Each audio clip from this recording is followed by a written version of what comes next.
Hello all, welcome back to our channel. So students, in this video we are going to discuss full subject explanation of Telugu. Okay. Students నేను మీకు చెప్పాను కదా, ప్రాచీన పద్య భాగంలో only 3 lessons ఉంటాయి. శకుంతలోపాఖ్యానం నన్నయ్య గారు రచించినారు. గొడగూచి కథ పాల్కురికి సోమనాథుడు రచించినాడు. సంహరుడి తపస్సు అద్దంకి గంగాధరుడు గారు రచించినాడు. సో శకుంతలోపాధ్యాయనము సంహరుని తపస్సు నుంచి మీకు పద్యాలు అనేది రావడం జరుగుతుంది. ఓకేనా. ఆధునిక కవిత్వంలో మీకు మొత్తం 4 లెసన్లు ఉంటాయి. దట్ ఈస్ కాసులు, రాజు కవి, గంగిరెద్దు, జయభేరి. ఇందులోకి ఏవైనా 3 లెసన్లు నేర్చుకుంటే సరిపోతుంది. మీకు ఉపవాచకం అనేది రుద్రమాదేవి నవల అనేది కంపల్సరీగా అడుగుతాడు. చాలా ఇంపార్టెంట్ నవల ఇది, మాత్రం అస్సలు స్కిప్ చేయొద్దు. అండ్ గ్రామర్ బిట్స్లో మీకు పర్యాయ పదాలు, నానార్థాలు, సందులు, సమాసాలు, తెలుగు వాక్యం ఇవన్నీ ఉంటుంది. ఓకేనా. సో ఈ సందులు, సమాసాలు, నానార్థాలు, తెలుగు వాక్యం ఇవన్నీ ఏంటంటే షార్ట్కి యాజ్ వెల్ యాజ్ ది లాంగ్కి అన్నిటికీ ఇంపార్టెంట్. ఓకేనా. ఫస్ట్ మనము శకుంతలోపాధ్యాయం నుంచి మీరు పద్యాలు నేర్చుకోవాలి.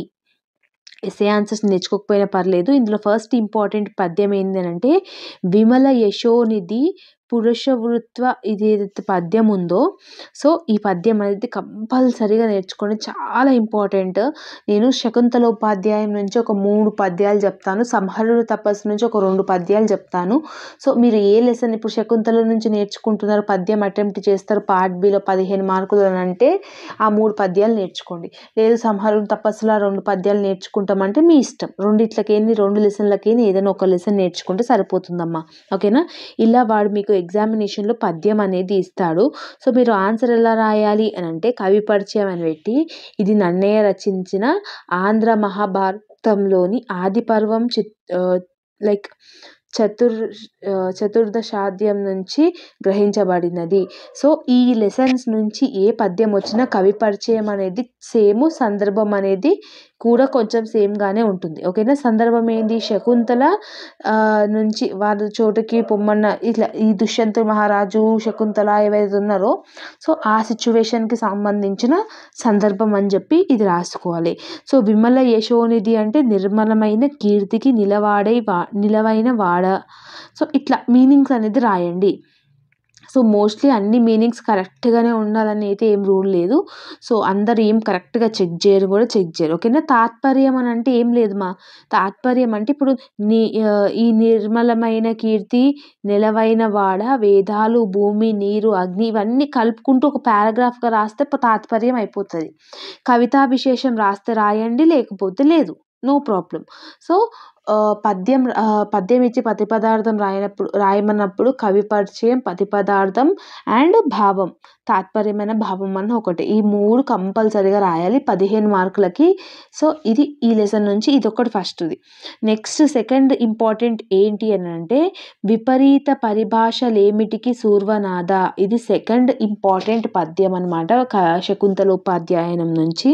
సో ఇది నన్నయ్య గారు రచించిన ఆంధ్ర మహాభారతంలోని ఆది పర్వం చతుర్దశాధ్యాయం నుంచి గ్రహించబడినది, శకుంతలోపాఖ్యానం అనే పాఠ్యభాగంలోనిది అని చెప్పి రాసేసి, ఇక్కడ సందర్భం ఏమవుతుంది, దుష్యంతునికి శకుంతల ధర్మోపదేశం చేస్తూ కుమారుని గొప్పతనాన్ని వివరించి, సో ఇట్లా సందర్భం అనేది కంపల్సరీ. నెక్స్ట్ మీనింగ్స్ రాసేసినారు, తాత్పర్యం రాసేసినారు. And the third and the last important పద్యం నేను ఏమి ఇద్దాం అనుకుంటున్నా శకుంతలోపాధ్యాయం నుంచి అంటే నుతజల పూరితంబు. సో సేమ్ ఇది కవి పరిచయం సేమ్ ఉంటుంది, సందర్భం రాసి ప్రతిపదార్థం తాత్పర్యం రాసి సరిపోతుంది. ఈ 4th పద్యం అంత ఏం ఇంపార్టెంట్ కాదు. ఈ 3 పద్యాలు నేర్చుకోండి, కంపల్సరీ ఒక పద్యం అనేది వస్తుంది. ఇప్పుడు ఇక్కడ వ్యాస రూపం ఎస్సే లాగా క్వశ్చన్ అడిగితే వాడు ఏం అడుగుతాడు, శకుంతలోపాధ్యాయనం గురించి వివరించండి అంటే ఈ లెసన్ యొక్క సమ్మరీ. ఏ క్వశ్చన్ వచ్చినా కూడా ఒకటే ఆన్సర్, సేమ్ లైక్ ఇంగ్లీష్. మీరు నిన్న ఇంగ్లీష్ ఎలా రాసినారో రేపు తెలుగు ఎగ్జామ్లో కూడా ఏ క్వశ్చన్ వచ్చినా కూడా ఒకటే ఆన్సర్ తగ్గట్టుగా రాయాలి. ఓకేనా. సో ఇది ఒకవేళ మీరు ఈ లెసన్స్ నుంచి పద్యాలు నేర్చుకుంటున్నారు అని అనుకోండి, ఎస్ఏ క్వశ్చన్స్ స్కిప్ చేసేయండి, నేర్చుకోవాల్సిన అవసరం లేదు. ఓకేనా. ఒక 15 మార్కులు అనేది మీరు అటెంప్ట్ చేస్తారు. పద్యాలు నేర్చుకుంటే. నెక్స్ట్ సందర్భ సహిత వాక్యాలు పాటేలో కంపల్సరీగా అడుగుతాడు. సో ఇందులో నాకు నీ యచ్చిన వరము దలంప మరియు జిత్తములోనన్, ఇది చాలా ఇంపార్టెంట్. సేమ్ ఇందులో ఇట్లా మీకు సైడ్ లాగా ఉంటుంది. కవి పరిచయం రాయాలి, సందర్భం రాయాలి, భావం రాయాలి, ఈ 3. కవి పరిచయం సేమ్ ఉంటుంది, సందర్భం భావమే డిఫరెన్స్ ఉంటుంది, మిగతా అన్ని సేమ్ ఉంటుంది. ఓకేనా. ఇందులో నాకు నీ ఇచ్చిన వరం అదొకటి ఇంపార్టెంట్. నెక్స్ట్ నరుడు దొక్కిన నేరును తన్నుల్చమొచ్చు, ఇది కూడా చాలా ఇంపార్టెంట్ పతి పదార్థము, సందర్భ సహిత వాక్యము, ఇది కూడా అడిగే ఛాన్స్ అనేది ఉంటుంది. అండ్ ఇంకొకటి ఇంపార్టెంట్ ఏంటి అని అంటే ఈరోజు దాత్రీతల నాద అంత ధర్మయేతరన, సో ఇది కూడా చాలా ఇంపార్టెంట్ పతి పదార్థం అనమాట. ఓకేనా. సో ఇవి నేర్చుకోనికే ట్రై చేయండి, సరిపోతుంది. ఓకేనా. నెక్స్ట్ ఇంకేం అడుగుతాడు ఈ లెసన్ల నుంచి అంటే అంతే, ఈ సందర్భ సహిత వాక్యాలు, ఆ పద్యాలు నేర్చుకుంటే మీరు ఒక లాంగ్ ఆన్సర్ 15 మార్కులు, షార్ట్ ఆన్సర్ ఒక 4 మార్కులు అనుకోండి. సో 19-20 మార్క్స్ అనేది మీరు వెయిటేజ్ అనేది వేస్తారు. పాసింగ్ మార్క్స్ అనేది 36. నెక్స్ట్ గొడగూచి కథ నుంచి మీకు పద్యాలు అనేది లేవు కాబట్టి మీకు ఏమొస్తుంది, ఎస్ఏ క్వశ్చన్ వస్తుంది. ఇందులోకేని కంపల్సరీగా 15 మార్కులకి ఎస్ఏ క్వశ్చన్ అనేది కంపల్సరీగా అడుగుతాడు. సో ఈ గొడగూచి కథ అనేది పాల్కురికి సోమనాథుడు రచించినారు. ఈయన 12వ శతాబ్దానికి చెందినవాడు. వరంగల్ జిల్లా పాలకుర్తి గ్రామంలో జన్మించాడు. ఆయన గ్రామంలో సోమేశ్వరుడు అనుగ్రహంతో ఈ కవి పుట్టినాడు కాబట్టి ఈయనకి సోమనాథుడు అని వాళ్ళ తల్లిదండ్రులు ఈయనకి నామకరణం చేసినాడు. ఆయన తల్లిదండ్రి పేరేంటి, తల్లి ఏమో శ్రీయాదేవి, తండ్రి ఏమో విష్ణురామి దేవుడు. ఓకేనా. ఇది అబౌట్ ది ఆథర్ అనమాట. సో ఇందులో ఓన్లీ మీరు సమ్మరీ నేర్చుకోండి లైక్ వ్యాసరూప ప్రశ్న ఎలా అడుగుతాడంటే గొడగూచి ముగ్ధత్వాన్ని వివరించండి, గొడగూచి వృత్తాన్ని తెలపండి, లేదా శివుడి పాలు తాగడానికి గొడగూచి ఊహించిన కారణాలు తెలపండి. ఇట్లా చాలా ఇంపార్టెంట్ క్వశ్చన్లు వస్తాయి. ఏ క్వశ్చన్ వచ్చినా కూడా ఒకటే ఆన్సర్. ఫస్ట్ కవి పరిచయం రాస్తాం, పాల్కురికి సోమనాథుడి గురించి రాస్తాం.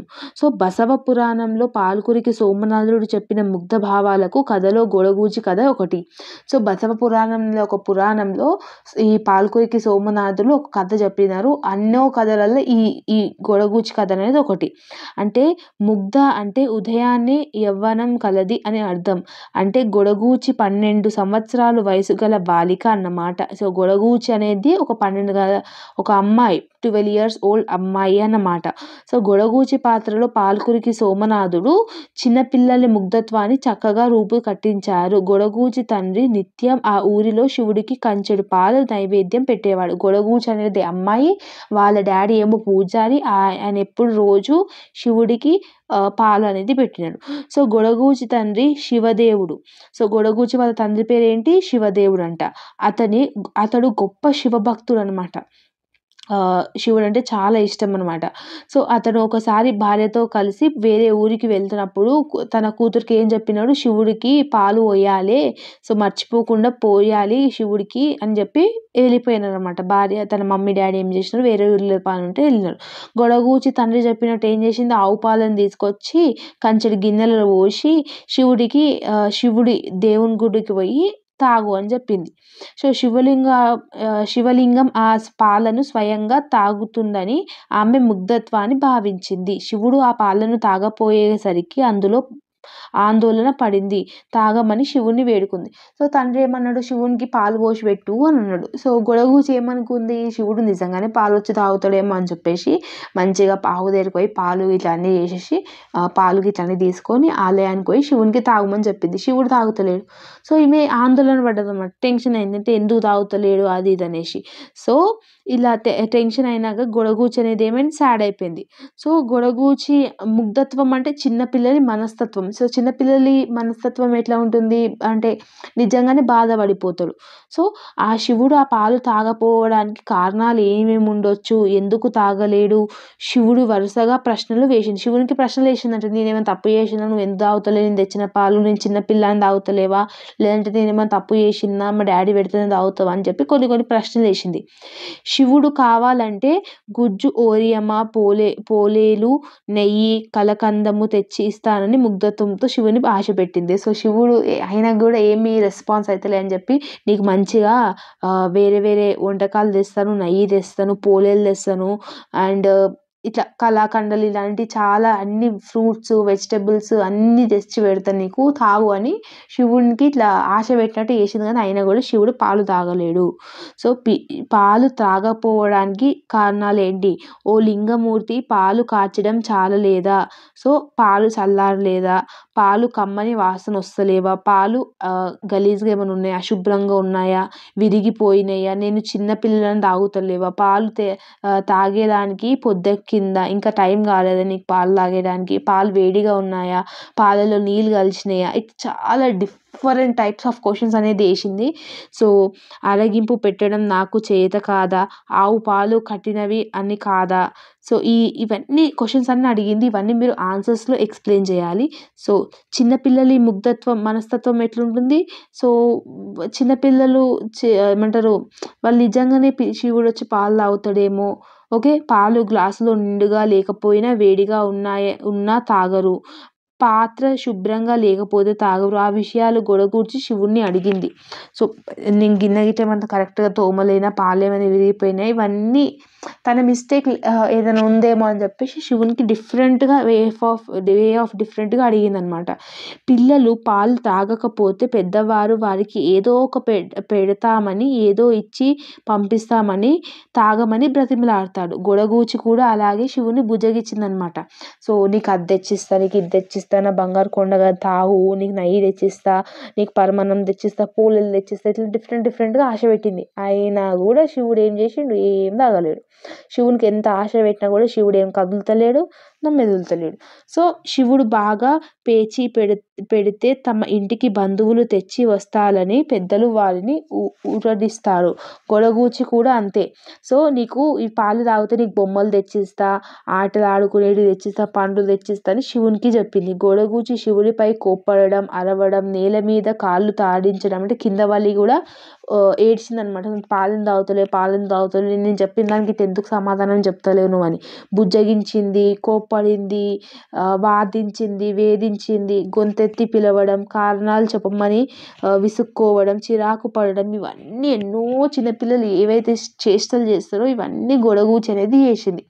శివుడు పాలు తాగిన తర్వాత కూడా గొడగూచి చిన్నపిల్లలని శివుడు తను ఏడిపించాడని అంటూ ఆ విషయంలో తనకు అన్నకు చెబుతానని శివునికి ఇది బెదిరించడం పూర్తిగా చిన్నపిల్లల మనస్తత్వం. సో లాస్ట్కి ఏమైంది? ఇక శివుడు వచ్చి పాలు తాగేసిండు. శివుడు వచ్చి పాలు తాగినాక గొడగూచి ఏమన్నది, నువ్వు నన్ను చిన్నపిల్ల అని చెప్పి కూడా నువ్వు నన్ను ఇంతగానో ఏడిపించినావు కదా, నేను మా అన్నకు చెప్తా, మా అన్నకు చెప్పి నిన్ను కొట్టిస్తా అని చెప్పి శివుణ్ణి బెదిరించిందంట. ఎవరు? గొడగూచి. పూర్తిగా చిన్నపిల్లల మనస్తత్వానికి చిత్రానికి తండ్రి చంపుతానన్న బెదిరించిన గొడగూచి శివుని శరణు కోరుతూ లింగం వద్దకు. సో వాళ్ళ డాడీ ఏమైంది? మళ్ళీ రిటర్న్ వచ్చినాక పాలు ఏమైనాయి అంటే శివుడు తాగినవని గొడగూచి చెప్తుంది. వాళ్ళ డాడీ ఏమంటాడు? నువ్వు తాగి శివుని పేరు చెప్తావా అని చెప్పి కొడతాడు. చంపేస్తే ఇప్పుడు నువ్వు పాలు ఏం చేసినావు చెప్పకపోతే నేను చంపేసి ఇప్పుడు అని చెప్పి గొడగూచిని తిడితే గొడగూచి ఏం చేస్తుంది? శివుని దగ్గరకు పోయి నువ్వేగా దాగినావు, నువ్వు వచ్చి చెప్పు మళ్ళా అని అంటది. ఓకే, వద్దకు వెళ్ళి దిక్కులేని వారికి దేవుడే దిక్కు అని అంటారు కదా, చిన్నపిల్లల మనస్తత్వాన్ని వెల్లడిస్తుంది. సో పాల్కురికి సోమనాథుడు గొడగూచి శిష్యు మనస్తత్వాన్ని ముగ్ధత్వాన్ని అద్భుతంగా చిత్రించాడు.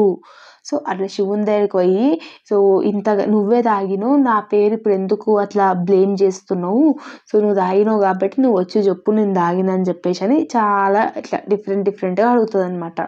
సో లాస్ట్కి పాల్కురికి సోమనాథుడు చిన్నపిల్లల యొక్క మనస్తత్వాన్ని, చిన్నపిల్లలు చేసే అల్లరితత్వాన్ని, చిన్నపిల్లలు చేసే క్యారెక్టర్ని అద్భుతంగా పోర్ట్రే చేసినారు. సో గొడగూచి కథలో ఇది గొడగూచి ఒక కథ. గొడగూచి అనేది 12 ఏళ్ళ బాలిక. బసవ పురాణంలో ఎన్నో కథలల్లో శివుడు కథలలో ఏదో ఒక శివుడు, ఇది కూడా ఒక శివుడి కథ. సో ఇది లెసన్. ఏ క్వశ్చన్ వచ్చినా కూడా ఇప్పుడు నేను చెప్పిన దాన్ని తిప్పి రాస్తారో, మీరు రాసే వరకు 3 పేపర్లు అయిపోతాయి. సో ఇందులో సందర్భ సహిత వాక్యం ఏంటంటే, నీకొక మంచి బొమ్మను నీయు బొమ్మ పొత్తికాలను పోయి తెచ్చెదము. సో ఇది తెలుస్తూనే చూస్తూనే అర్థమైపోతుంది. గొడగూచి తన శివుడితో ఏమంటది, నువ్వు పాలు తాగితే నీకు మంచి బొమ్మలు తెచ్చిస్తా అంటది. అదే సందర్భము.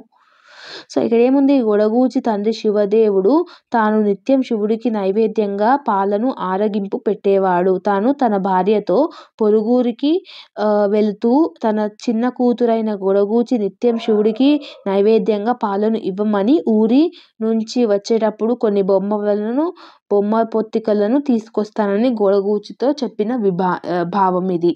ఓకేనా, ఆ సంఘటనని ఇట్లా రాయాలి ఓన్గా. ఓకేనా. నెక్స్ట్ ఇందులో ఇంకొకటి ఇంపార్టెంట్ ఏంటంటే సెకండ్ వన్, కడువేయువో నీరు కలిసిన పనియో. సో ఇక్కడ ఏం చెప్తుంది, గొడగూచి శివునికి ఏమంటది, నీళ్ళేమైనా కలిసినాయా పాలల్లో అనే సందర్భంలో ఉంది. ఓకేనా. కవిపరిచయం సేమ్ ఉంటుందమ్మా. నెక్స్ట్ ఇంపార్టెంట్ ఏంటి అని అంటే, కాచుట సాదియో కమ్మవలియు. ఇది చూడు, నాకు చదవనికి రావట్లేదు. So I'm not that much fluent in reading the Telugu. So ఇది చాలా ఇంపార్టెంట్. సో నీవైతే సందర్భ సహిత వాక్యాలు చెప్తున్నానో అవి చాలా ఇంపార్టెంట్, అవి చూసుకోండి. ఓకేనా. సో ఈ PDF అనేది కూడా నేను అప్లోడ్ చేస్తాను, don't worry. And the last one ఏంటి అంటే, నీకు నిశ్చిత గాని నియము త్రావు. సో ఈ 11th వన్ కూడా చూసుకోండి, సరిపోతుంది. ఈ 4 సందర్భ సహిత వాక్యాలు is more than enough. Okay. సంహరుని తపస్సు. నెక్స్ట్ మనకి ఏ లెసన్ ఉంది, సంహరుని తపస్సు. ఇందులో మీరు పద్యాలు నేర్చుకుంటే పద్యాలు నేర్చుకోండి. నా ప్రకారంగా అయితే పద్యాలు నేర్చుకోవడం బెస్ట్. నాళీకాప్తుడు గోరగించుట, ఇది చాలా ఇంపార్టెంట్ పద్యం. ఓకేనా. సో ఇందులో పద్యం ఎవరు రచించినాడు, ఈ పద్యం అద్దంకి గంగాధర కవి చేత రచించబడింది. ఓకేనా. తపతి సంహరోపాధ్యాయనంలో తృతీయ శ్వాసంలో నుంచి గ్రహించిన సంహరుని తపస్సు అనే పాఠ్య భాగ్యంలోనిది అని చెప్పేసి సేమ్ ఇట్లా రాయండి. అండ్ నెక్స్ట్ ఇంపార్టెంట్ పద్యం ఏంటి, ఆ నడభావిదండు గలయించు. ఇది కూడా చాలా ఇంపార్టెంట్. ఈ 2 పద్యాలు నేర్చుకుంటే కంపల్సరీ ఒక పద్యం అనేది రిపీటెడ్ అనేది కంపల్సరీగా అవుతుంది. ఓకేనా. సో 15 మార్కులు అనమాట. ఇందులో వ్యాసరూప ప్రశ్న అంటే మీన్స్ ఎస్ఏ క్వశ్చన్స్ నేర్చుకోండి, లేకపోతే లేదు, మీ ఇష్టం. నెక్స్ట్ సందర్భ సహిత వాక్యాలు కూడా ఇంపార్టెంట్ ఉంటాయి ఇందులో పవన విరహిత, ఇది ఫస్ట్ వన్ ఉంది కదా, ఇది చాలా ఇంపార్టెంట్ సందర్భ సహిత వాక్యము. సో నెక్స్ట్ ఏంది, సుఖ దుఃఖంబు కార్యాడిది చూడదెందు. ఇది కూడా చాలా important, 4th one. And last one ఏంటి అని అంటే, ఇది 7th వన్. 7th వన్ అంటే ఇది. ఓకేనా. సో ఈ 3 సందర్భ సహిత వాక్యాలు నేర్చుకోండి. సందర్భ సహిత వాక్యాలు కైపరిచయం సేమ్ ఉంటుందమ్మా ఏ దానికైనా కూడా. సో చూసి నేర్చుకోండి, అన్నిటికీ బట్టి కొట్టుకోకండి, మీకు ఎంత వస్తే అంతనే రాయండి. ఓకేనా. ఇవి ప్రాచీన పద్య భాగంలో నుంచి ఇవి నేర్చుకుంటే సరిపోతుంది. ఓకేనా. మీకు నేను చెప్పింది అర్థమవుతుందని అనుకుంటున్నాను. సో కమెంట్ సెక్షన్లో మాత్రం కంపల్సరీగా కమెంట్ చేయండి నా ఎక్స్ప్లెనేషన్ ఎట్లా ఉందో. సో ఈ ఆధునిక కవిత్వంలో కాసులు లెసన్ అనేది ఉంటుంది. సో ఈ కాసులు ఈ 4 లెసన్లకే నాకు తెలిసి అయితే ఏదన్నా చెప్పినా కదా, ఏదొచ్చినా కూడా సమ్మరీ అనేది రాయండి, సరిపోతుంది. నెక్స్ట్ సందర్భ సహిత వాక్యాలలో మీకు ఏమేమి ఇంపార్టెంట్ వాక్యాలు అంటే, సో చపల చిత్తుల కన్ను చూరుట, ఇది ఒకటి చాలా important. And next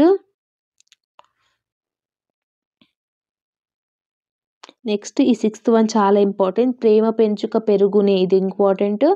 next important ఏంటి అని అంటే, ఇది 14th వన్,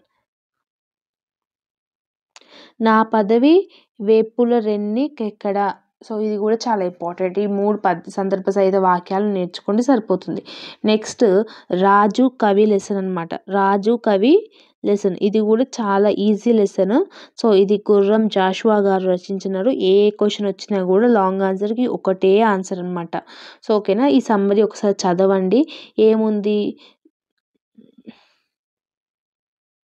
కవి జాతిని జాగృతం చేశాడు, కొత్త లోకానికి నడిపివేశాడు, కొత్త లోకాన్ని సృష్టించాడు. రాజుకు కవికి మధ్య ఎంతో తేడా ఉంది, రాజు కంటే కవి గొప్పవాడు. సో రాజు గొప్పవాడా కవి గొప్పవాడా అనే దాని మీద ఈ బేస్ మీద ఈ లెసన్ అనేది ఉంటుంది. సో దాన్ని బట్టి మీరు ఈజీగా ఓన్గా ఆన్సర్స్ రాయండి. నేను మళ్ళీ చెప్తున్నాను, ఇందులో ఎవ్వరు మీరు ఆన్సర్స్ కరెక్ట్గా రాసినారా, టెక్స్ట్ బుక్స్ ఉన్న లెక్కనే రాసినారా అని ఎవరు చూడరు. ఓకేనా. అటెంప్ట్ చేసినారా, ఓకేనా. ఎవ్వరికి అంత టైం ఉండదమ్మా. సో మీరు ప్రతి ఒక్క లైన్ అనేది వాళ్ళు చదవరు. సో జస్ట్ ఒక అట్లా చదువుతారు. సో ఒక 2-3 లైన్స్ చదివినప్పుడే వాళ్ళకి అర్థమైపోతుంది మీరు కరెక్ట్గా రాసినారా లేదా అనేసి. సో దాన్ని బట్టి మార్క్స్ అనేది వేస్తారు. సో లాంగ్ ఆన్సర్కి అయితే మినిమం 15 మార్కులు అనేది ఉంటుంది కాబట్టి side by side three sides అయితే కంపల్సరీగా రాయాలి. ఇందులో సందర్భ సహిత వాక్యాలు ఇతని ఇల్లు గాండ్ల ఇది ఒకటి చాలా ఇంపార్టెంట్ సందర్భ సహిత వాక్యము. ఒకటి షార్ట్ మార్క్స్ వచ్చే ఛాన్స్ అనేది చాలా ఉన్నాయి. సో ఇందులో ఇంకొక సందర్భ సహిత వాక్యం ఏంటంటే వినము నా అధికార కథ ప్రణాళికల్. ఇది కూడా చాలా ఇంపార్టెంట్ సందర్భ సహిత వాక్యాలు. ఓకేనా. సో క్వశ్చన్ టు ఆన్సర్ నీట్గా ఉంది కాబట్టి మంచిగా చదువుకోండి. అండ్ ఈ గంగిరెద్దు లెసన్ అనేది చాలా ఈజీగా ఉంటుంది. ఇది పల్లా దుర్గయ్య గారు రచించినాడు. ఈయన వరంగల్ జిల్లా 1916లో జన్మించినాడు. ఉస్మానియా విశ్వవిద్యాలయం నుంచి 1942లో మొట్టమొదటి MA తెలుగు డిగ్రీని పొందిన విద్యార్థి. ఓకేనా. సో 1942లో మన ఉస్మానియా యూనివర్సిటీలో first and the foremost person to receive MA degree. ఓకేనా. సో ఇది గంగిరెద్దు గురించి, కవి గురించి. గంగిరెద్దు నేపథ్యం అంటే ఇంతకు ముందు ఎవరు రాయని సరికొత్త వస్తువు అని అంటే ఏంటి అని అంటే ఇప్పుడు ఏదైనా ఒక ఎస్సే రాస్తున్నాం అనుకో, దేని మీద రాస్తున్నాం టాపిక్ని వస్తువు అని అంటారు. ఓకేనా. సో వస్తువు స్వీకరించి పల్లా దుర్గయ్య గారు గంగిరెద్దు అనే కావ్యం రచించినారు. సో ఈ గంగిరెద్దు అంటే ఏంటి, ఒక మనిషి గంగిరెద్దు మీద ఫుల్గా ఆధారపడి, ఓకేనా, దానికి ట్రైనింగ్ ఇచ్చేసి, ఓకేనా, దాని మీద ఆధారపడి ఇట్లా ఉంటుంది ఈ లెసన్ అనమాట. సో చాలా ఇంపార్టెంట్ లెసన్, ఈజీ లెసన్. గంగిరెద్దు అనే పాఠ్యాన్ని డాక్టర్ పల్లా దుర్గయ్య గారు రచించినారు. ఇందులో గంగిరెద్దు వాడు గంగిరెద్దుతో చేయించే సాహసాలు, విన్యాసాల గురించి స్ఫూర్తిగా చెప్తాడు. కళ్ళకు గంతలు కట్టుట. గంగిరెద్దుల వాడు బసవన్న కళ్ళకు గంతలు కడతాడు. తాను ప్రజల్లోకి వెళ్ళి దాగి నిలబడతాడు. బసవన్న అని పిలిచాడు. ఆ పిలుపుకి సవ్వడిని బట్టి గంగిరెద్దు వాని చెంతకు చేరింది. గంగిరెద్దుల వాడు ఎద్దు కాళ్ళకు కట్టిన గంతలను ఊడదీశాడు. దాన్ని కొమ్మల మీద చేతులుంచి కాళ్ళకు మీద కలిపి, సో గంగిరెద్దుతోని డిఫరెంట్గా ఏవైతే వర్క్స్ చేయిస్తాడో దాని గురించి ఈ లెసన్స్లో ఉంటుంది. ఒకటేమో కళ్ళకు గంతలు, ఇంకొకటి గంగిరెద్దు విన్యాసాలు అంటే డ్యాన్స్ వేయడము, సై అంటే సైగ చేస్తాడు. ఓకేనా. సో ఇంకొకటి గజ్జలు కట్టి గంతలు వేపిస్తాడు, ఇంకొకటి నమస్కారం చేపిస్తాడు. ఇవన్నీ రాయాలన్నమాట. ఓకేనా. ఏ క్వశ్చన్ వచ్చినా కూడా ఒకటే ఆన్సర్. ఓకేనా. ఇందులో సందర్భ సహిత వాక్యాలు, ఒక్క నిమిషం,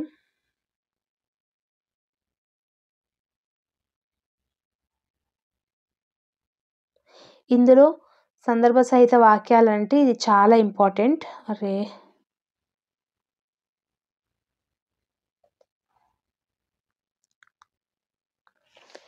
వాణి దరిజేయి నెడ్డువాహ, ఇది ఒకటి చాలా సందర్భ సహిత వాక్యాలు, చాలా చాలా చాలా ఇంపార్టెంట్ అనమాట. నేను ఆల్రెడీ చాలా తగ్గించి చెప్తున్నాను, ఇలా మాత్రం మళ్ళీ తగ్గించుకోకండి. ఓకేనా.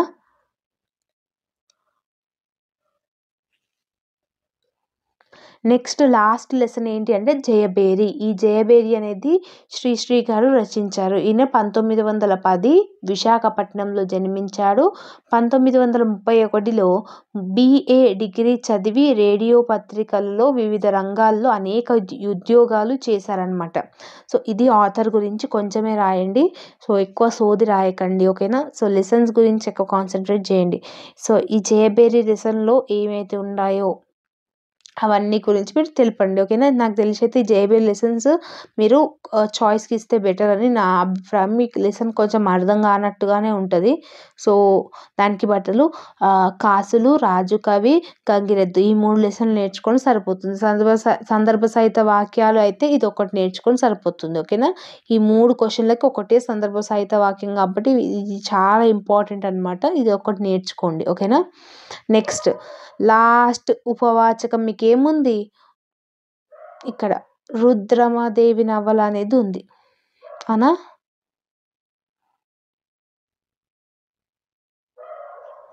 ఈ రుద్రమాదేవి నవల అనేది ఒద్దిరాజు సీతారామచంద్ర శర్మ గారు రచించారు. ఈయన 1887లో ఏప్రిల్ 2వ తేదీన జన్మించారు. వ్యాసరూప ప్రశ్నలు ఎట్లెట్లా అడుగుతాడు? సో రుద్రమాదేవి పాత్ర చిత్రణను తెలియజేయండి, గొప్ప వీరనారి అని చెప్పండి. ఏ క్వశ్చన్ వచ్చినా కూడా ఒకటే ఆన్సర్ అమ్మ. ఓకేనా? సో ఇది ఆన్సర్. ఇంత పెద్దగా ఉంది ఏందక్క ఆన్సర్ అని అనుకోవచ్చు. So understand. బాహుబలి స్టోరీ రాసినా కూడా అంత పెద్దగానే ఉంటుంది, ఒక బుక్ మొత్తం నిండిపోతుంది. కానీ ఆ సినిమాని మన మైండ్లో ఇంకా ఉంది కదా. సో అట్లనే ఈ స్టోరీని కూడా అట్లనే రిమెంబర్ చేసుకోండి. ఓకేనా?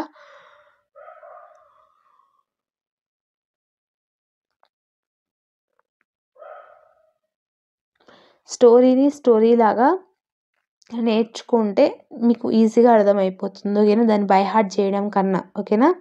రుద్రమాదేవి శాతవాహన వంశానికి చెందిన రాణి, శాతవాహన ప్రభువైన గణపతి దేవుడు కూతురు. సో నేను చదువుకుంటూ పోతాను, మీకు అర్థమవుతుందని అనుకుంటున్నాను. గణపతి దేవుడు మరణించిన తర్వాత మంత్రి శివదేవయ్య వ్యూహంలో ఆమె అధికారాన్ని పొందింది. ఆమె రాజధాని ఓరుగల్లు. రుద్రమాదేవి తండ్రి ఏమాత్రం తీసిపోనిది కాదు. రాజ్యాంగ తంత్రాన్ని ఆమెకు బాగా తెలుసు.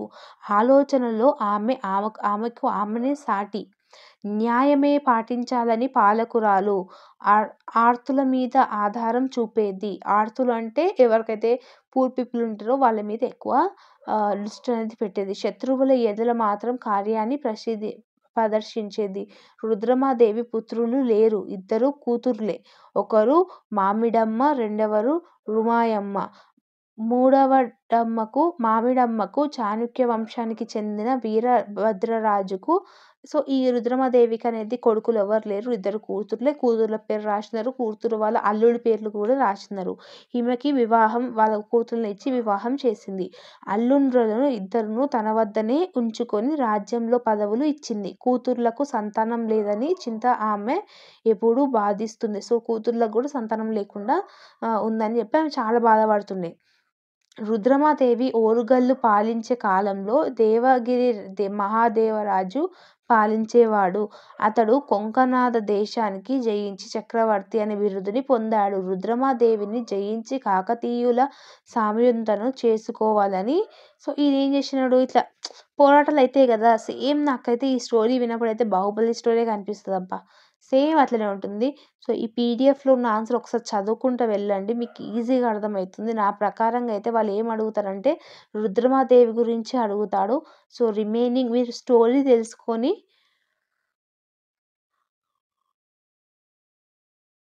ఆన్సర్స్ అనేది ఓన్గా రాస్తే సెట్ అయిపోతుంది అనమాట. సో 15 మార్క్స్కి more than enough.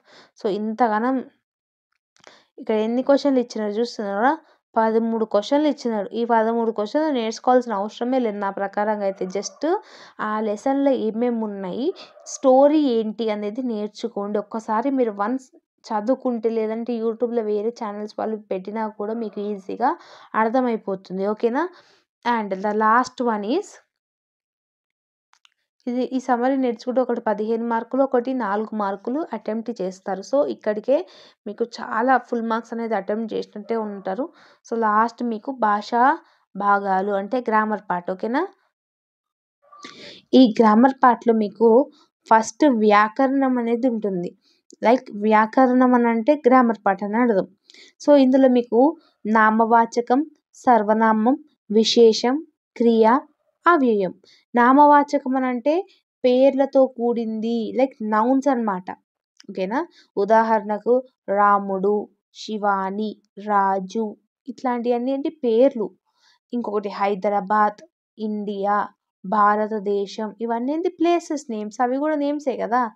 So next ఇంకొకటి నల్లగా ఉన్నాడు, తెల్లగా ఉన్నాడు. సో ఇట్లా గుణానికి నామవాచకం. గుణనామవాచకం అంటే గుణాన్ని తెలిపేది. ఎత్తుగున్నాడు, పొట్టిగున్నాడు. సో ఇది క్రియ అంటే ఏంది, రాయు అంటే రైటింగ్. మనకి ఇవన్నీ ఇంగ్లీష్లో తెలుసు కదమ్మా, దాని తెలుగులో పర్టికులర్గా నేర్చుకోనికి ఏమైంది, క్రియ అంటే వర్బ్ కదా. సో వర్బ్ అంటే ఏంది, యాక్షన్స్ని చూపించడము. రాస్తున్నాడు, పాడుతున్నాడు, వండుతున్నాడు ఇట్లా. ఓకేనా? సో ఇవన్నీ నామవాచకంలో వస్తాయి.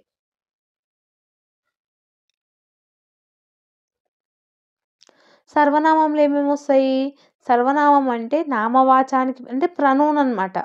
వాడు, వీరు, అది, ఇది, ఇవి, అవి, నీవు, నేను, మీరు, మేము ఇట్లా. దీన్నేమంటాం మనము సర్వనామం అని అంటాం. సో, ఇవన్నీ నా ప్రకారంగా అయితే ఇవన్నీ మీరు ఏం మర్చిపోలేరనే అనుకుంటున్నాను. సో, ఇంటర్ వరకు ఎలాగో నేర్చుకొని ఉంటారు కదమ్మా! సో, ఇందులో ఎందుకంత డిఫికల్టీ వచ్చిందో నాకైతే అర్థం అవ్వట్లేదు. నెక్స్ట్ పర్యాయ పదాలు. సో, ఈ పర్యాయ పదాలే అడుగుతారు. లైక్ ఫర్ ఎగ్జాంపుల్ రూపించు అని ఇచ్చిననుకో దానికి మనము డిఫరెంట్ టైప్స్ ఆఫ్ సినానిమ్స్ అనేది రాయాలి. సినానిమ్స్ అంటే గుర్తుపడతారు కదా ఇంగ్లీష్‌లో. లైక్ ఒకటే మీనింగ్ వచ్చేటివి రాయాలి. రూపము, ఆకారంను మనం అంటాం. ఇంకొకటి లైక్ ఉవిడ అంటే స్త్రీ, మహిళ, పడుచు, పద్ధతి. ఏవైనా 2 పర్యాయ పదాలు రాస్తే సరిపోతది. 4, 5 గుర్తుపెట్టుకోవాలని అన్నట్లేమి ఉండదు. ఓకేనా? నెక్స్ట్ మీకేముంది? ఒక్క నిమిషం. నెక్స్ట్ చిలుక. చిలుక అంటే కీరము, శుకము, హరి అని అర్థం. కూర అంటే గిన్నె, పాత్ర. సో, ఇట్లాంటియన్నీ నేర్చుకోండి. సో, ఈ పీడిఎఫ్‌లోనే నేర్చుకుంటే మీకు కంపల్సరీగా షార్ట్‌కి యూజ్ అయితది. యాస్ వెల్ యాస్ ది లాంగ్‌కి కూడా యూజ్ అవుతది. షార్ట్‌కి అయితే కంపల్సరీగా అడుగుతాడు. ఓకేనా? సో, ఏమంటారు నెగ్లెక్ట్ మాత్రం చేయకండి. నగ అంటే అలంకారము, ఆభరణము, సొమ్ము, భూషణము ఇట్లా డిఫరెంట్‌గా ఉంటే ఏవైనా కొన్ని గుర్తుపెట్టుకోండి. 2 గుర్తుపెట్టుకొని సరిపోతాయి. 2 రాయాలి. నానార్థాలు అనంటే ఒకటే పదానికి అనేక అర్థాలు ఉండడం. ఓకేనా? సో, ఫర్ ఎగ్జాంపుల్ వరము అనంటే కోరిక, శ్రేష్టము, కుంకుమ, పువ్వు, కుంకుమ పువ్వు ఇవన్నీ different types of meanings. Next చింత అంటే చింత చెట్టు, దిగులు. ఓకేనా? సో, నెక్స్ట్ వేదము అంటే 4 వేదాలకు ఎముక, శృతి. సో, ఒకటే మీనింగ్ కానీ ఒకటే పదం గానీ అనేక మీనింగ్స్ అనేది వస్తాయి అని అర్థం. సో, నానార్థాలకు కూడా ఇవి నేర్చుకోండి సరిపోతుంది. నేర్చుకోండి అంటే ఏముండదు జస్ట్ వాళ్ళు ఆలయము, ఆశ్రమము, మళ్ళా ఈవిడ, ఎలుగు, మళ్ళా ఆగము, ఆకాంక్ష ఇట్లాంటివి అడుగుతాడు. ఓకేనా? సో, పర్టిక్యులర్‌గా అన్నీ బట్టి కొట్టుకోవాలన్నట్టయితే ఏముండదు. నెక్స్ట్ సందులు. సందులల్లా మీకు ఏమేం సందులు ఇంపార్టెంటు అనంటే సవర్ణ దీర్ఘ సంధి చాలా ఇంపార్టెంట్. గుణ సంధి చాలా ఇంపార్టెంట్. సో, యనాదేశ సంధి కూడా చాలా ఇంపార్టెంట్. ఇవన్నీ సవర్ణ దీర్ఘ సంధులు. సూత్రం రాసి ఉదాహరణ రాయాలి సరిపోతుంది. సూత్రం రాసి ఉదాహరణ అంతే. సవర్ణ దీర్ఘ సంధి, గసరదవాదేశ సంధి అండ్ టుగాగమ సంధి, రుగాగమ సంధి మళ్ళా ఇవి చాలా ఇంపార్టెంట్ అనమాట. గుణ సంధి కూడా చాలా ఇంపార్టెంట్. ప్రాక్టీస్ చేయండి. ఓకేనా? సో, ఇక్కడ ఉన్నాయి అన్నీ. ఓకేనా?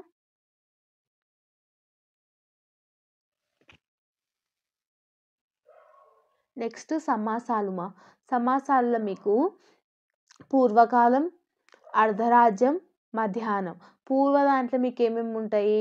సో, ద్వితీయ తత్పురుష సమాసం. ద్వితీయ తత్పురుష సమాసం అనంటే ఇందులో అంటే సమాసాలలో మాత్రం మీరు మంచిగా నేర్చుకోండి. సో, లైక్ ద్వితీయ తత్పురుష సమాసము, తృతీయ తత్పురుష సమాసం ఇట్లాంటి సమాసాలు అనేది మీకు ఉంటుంది. ఓకేనా? సో, ఇందులో ఏమేమి వస్తాయి అనేది మీరు చూసి నేర్చుకోండి సరిపోతుంది. ఓకేనా? సో, చాలా ఈజీగా ఉంటాయి సమాసాలు. పార్ట్ ఏలో అయితే కంపల్సరీగా పార్ట్ బిలో కూడా కంపల్సరీగా అడిగే ఛాన్స్ అనేది ఉంటుంది. ఓకేనా? ద్వంద్వ సమాసం అంటే ఎట్లా చేయాలి, ఏమేమి చేయాలనేది నేర్చుకోండి. ద్విగు సమాసము, బహువ్రీహి సమాసము, రూపక సమాసము ఇవన్నీ సమాసాలనమాట. సో, ఇవన్నీ నేర్చుకోండి సరిపోతుంది. తెలుగు వాక్యం అనేది అంత ఇది మొత్తానికి చాయిస్‌కి ఇచ్చినా కూడా మీకేం పర్లేదనమాట. ఇది తెలుగు వాక్యం అనేది మొత్తానికి చాయిస్ ఇచ్చేసేయండి. ఓకేనా? సో, ఏం లేదు. సో, యాక్చువల్లీ ఇది మోస్ట్‌లీ రాకపోవచ్చు. సో, వాళ్ళేం చేస్తారంటే వాళ్ళు ఇంగ్లీష్ ఇస్తారు. ఇంగ్లీష్ ఇచ్చి మనకి తెలుగులో రాయని చెప్తారు. ఓకేనా? సో, అది ఇస్తారో ఇయ్యరో తెలవదు. సో, దాన్ని బట్టి ఇది తెలుగు వాక్యం అంత ఇంపార్టెంటే కాదు నా ప్రకారంగా అయితే. సో, గ్రామర్ టాపిక్స్ శకుంతల నుంచి శకుంతల నుంచి పద్యము, సంహారం నుంచి పద్యము, గొడగూచి నుంచి ఎస్ఎల్ఎసన్ అనేది నేర్చుకోండి సరిపోతుంది. అండ్ కాసులు, గంగిరెద్దు, రాజుకవి 3 లెసన్లు షార్ట్ ఆన్సర్స్‌కి నేర్చుకోండి. సందర్భ సహిత వాక్యాలు ఏవైతే ఇంపార్టెంట్ చెప్పినో అవి కూడా నేర్చుకోండి. సరేనా? సో, ఇది వీడియోకి సంబంధించింది. Hope you like this video. So, చూడండి టైం కూడా 4:22 మార్నింగ్ 4:22 యెస్టర్డే నైట్ 11:30 నుంచి ఇప్పటి వరకు వీడియోస్ చేస్తూనే ఉన్నాను. సో, దీన్ని బట్టి అయినా అర్థం చేసుకోండి నేను ఎంత స్ట్రగుల్ అవుతున్నానో. సో, మీ నుంచైతే ఒకటే అనుకుంటా అమ్మ నేనైతే. సో, యూజ్‌ఫుల్ అయితే మాత్రం కంపల్సరీగా షేర్ చేయండి, లైక్ చేయండి, యాస్ వెల్ యాస్ సబ్స్క్రైబ్ చేయండి. జల్దీ మన ఛానల్‌ని 100Kకి రీచ్ చేసేసేయండి. ఓకేనా? So, this is all about the video. Exam అనేది మంచిగా రాయండి. ఇంకేమైనా డౌట్ ఉంటే మాత్రం కంపల్సరీగా కామెంట్ సెక్షన్‌లో కామెంట్ చేయండి. ఓకేనా?